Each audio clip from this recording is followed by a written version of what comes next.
নদীতে চলছে ২ মাসের মাছ ধরা নিষেধাজ্ঞা। চাঁদপুরের মেঘনা ঘাটে তাই ইলিশের দেখা নেই।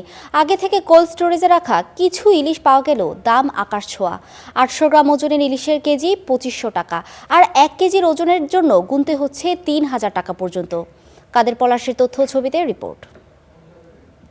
আসলাম আর কি, এখন ইলিশ মাছ তো পাই না। ইলিশ মাছ অভিযান চলে শুনছি, এই কারণে ইলিশ মাছ এরা বাজারেও উঠায় না আর মাছও ধরে না। দেখি মাছ পাওয়া যায় কিনা, কিন্তু এখানে আসলাম মাছ তেমন একটা নেই, যাও আছে তাও ফ্রিজের মাছ, আর দামও অনেক বেশি। কয়েক দশক ধরে পহেলা বৈশাখে বাঙালিদের পাতে থাকে ইলিশ। সেই ধারা রক্ষায় বাজারে ইলিশ কিনতে এসেছিলেন ক্রেতারা, কিন্তু না পেয়ে ফিরে যাচ্ছেন খালি হাতে। চাঁদপুরের মেঘনা ঘাটের এই আড়তে স্বাভাবিক সময়ে ধুম বেচাকেনা চলে রূপালী ইলিশের, কিন্তু গত ১ মার্চ থেকে নদীতে ২ মাসের জন্য মাছ ধরা নিষেধাজ্ঞা থাকায় আড়তটি প্রায় ইলিশ শূন্য।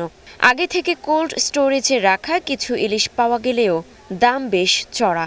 হিমায়িত ৮০০ গ্রামের ইলিশ কেজিতে বিক্রি হচ্ছে ২০০০ থেকে ২৫০০ টাকায়, আর ১ কেজি ওজনের ইলিশ বিক্রি হচ্ছে ২৫০০ থেকে ৩০০০ টাকা পর্যন্ত। পয়লা বৈশাখ হিসাবে গোটা বাংলা ফ্রিজিং কিছু ইলিশ মাছ বার্মিজ বা অন্যান্য দেশের বা আমাদের আগে যারা স্টোর করছে চাইলে কেউ কাছেও স্টোর থেকে আইনা তারা অর্ডারে কিছু মাছ দেওয়া হয়। ইলিশ মাছ যেটা আমাদের ফ্রিজিং, এটা হয়তো ২৩০০ হইতে ২৪০০ বা ২৫০০ টাকার মধ্যে আপনার ১ কেজি ১১০০ গ্রামের মাছটা বিক্রি হয়।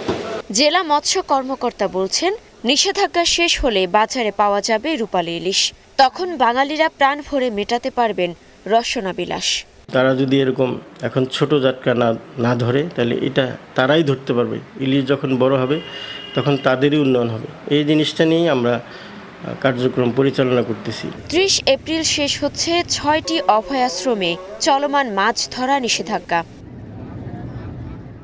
Desk report, star news.